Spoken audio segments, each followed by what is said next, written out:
Hello everyone, today I'll be showing you how to make a magic ring so you can create projects that start off with a loop or a ring like this one.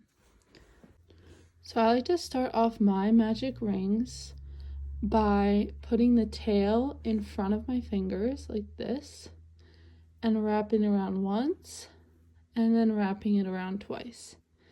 And then I take the first string and pull it over the outside one and then do the same thing and then kind of hold it so it stays on like that.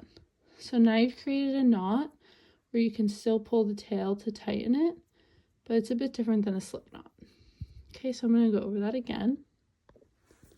So again, we have the tail at the front of our fingers, loop it around once and then loop it around again, and then we're going to pull the back string just over the front a little bit and then pull the other one over, and you want to keep this string on your finger and then you can pull the two strings tight, so then you have a circle here.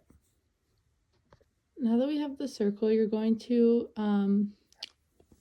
work into the circle, and I like to flip it around and have the tail kind of on the left, like hanging down out of the way. And we're going to insert the hook right into the middle, and then we're just going to hold the bottom of the loop, and then so we're going to yarn over and pull the working yarn through.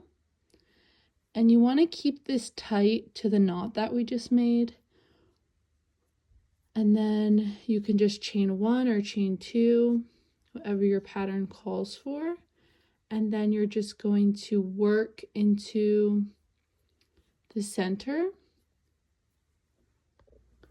I also just want to show why it's important to keep the first stitch tight next to the knot. So if I insert my hook and I pull it through loosely and it's kind of over here, and then I do my first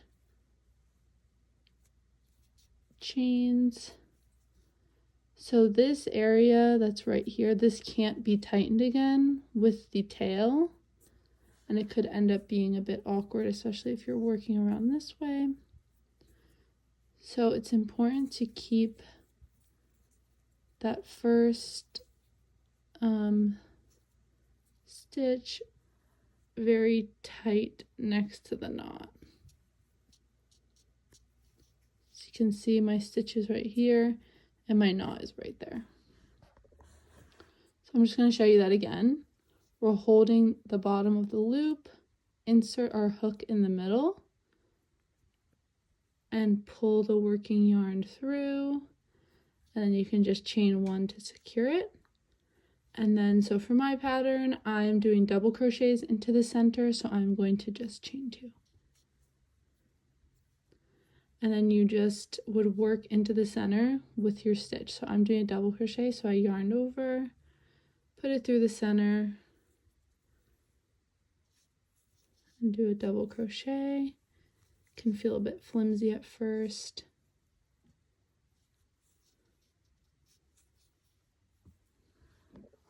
Okay, so my pattern called for 12 stitches to start, and I'd like to kind of keep the tail tucked in and go over that as well. Just my preference. Okay, so now that I did 12, I'm going to pull the tail to close the ring.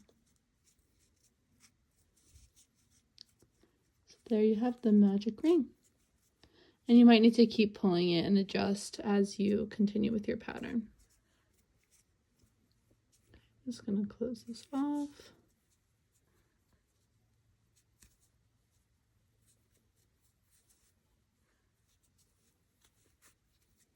The magic ring. Thank you for watching.